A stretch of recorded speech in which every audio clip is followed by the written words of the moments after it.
안녕하세요. 이트너스 페이롤팀 박지영입니다.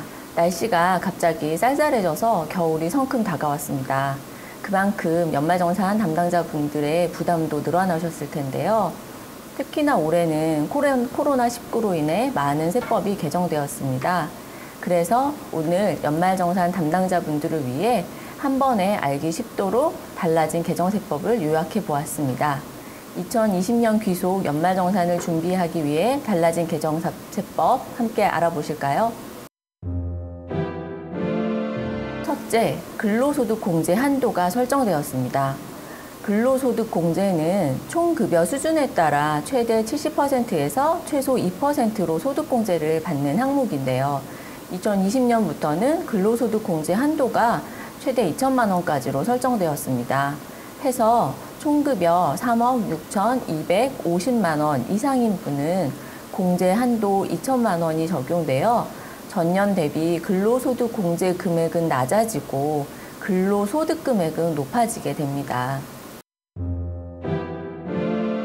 둘째, 무주택 세대주가 공제받을 수 있는 주택청약종합저축 과세특례 적용 기한이 2019년 12월 31일에서 2022년 12월 31일까지로 연장되었습니다.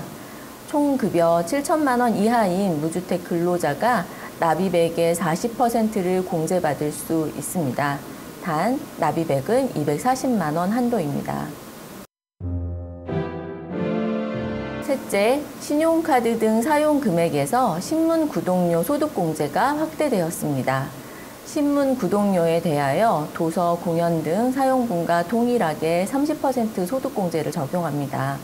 단, 총급여 7천만 원 이하자만 적용되며 도서, 공연, 신문, 박물관, 미술관 사용금액을 합쳐서 공제 한도는 100만 원입니다.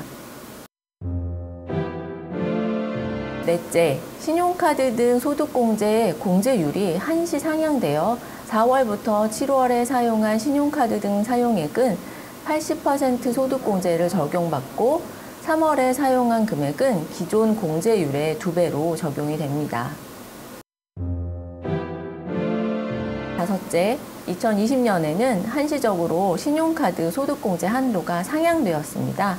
종전에 급여 수준별로 200만 원에서 300만 원을 한도로 소득공제되었는데 2020년에는 30만 원이 상향되어 230만 원에서 330만 원으로 상향되었습니다. 총급여 7천만 원 이하자는 330만 원을 한도로 1억 2천만 원 초과자는 230만 원을 한도로 신용카드 소득공제가 가능합니다. 여섯째, 아동수당과 중복 적용 배제로 인해 2020년부터는 7세 미만 자녀의 자녀세액공제가 삭제되었습니다. 기본공제 대상인 7세 이상 자녀가 2명 이하라면 1명당 15만 원을, 셋째부터는 1명당 30만 원을 공제받을 수 있습니다. 일곱째, 50세 이상 연금계좌 세액공제 한도가 확대되었습니다. 총 급여 1억 2천만 원 이하인 50세 이상 근로자는 연금계좌 납입 한도가 400만 원에서 600만 원으로 상향 조정되었고 퇴직연금을 포함하여 최대 900만 원까지 세액공제 가능합니다.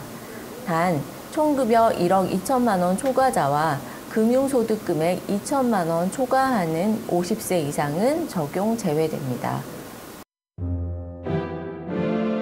여덟째, 실손의료보험금 수령액 자료가 연말정산 간소화 자료에 통합되었습니다.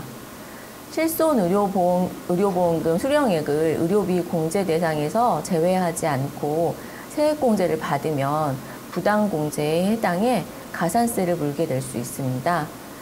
이에 납세자의 연말정산 편의를 위해 올해부터 실손의료보험금으로 의료비가 지급된 경우 보험회사가 이를 연말정산 간소화 자료에 자동 반영하도록 개정되었습니다. 자, 어떠셨나요? 정리가 조금 되셨나요? 물론 이번 영상에서는 크게 달라진 굵직한 세법만을 다뤘기에 개별적인 사례들의 경우 세세하게 살펴보셔야 할 겁니다. 하지만 큰 그림을 아는 것과 모르는 것에는 커다란 차이가 있습니다. 이번 영상을 통해서 달라진 개정세법에 대한 큰 그림을 잘 잡으셨기를 바라며 저는 여기서 인사드리겠습니다. 감사합니다.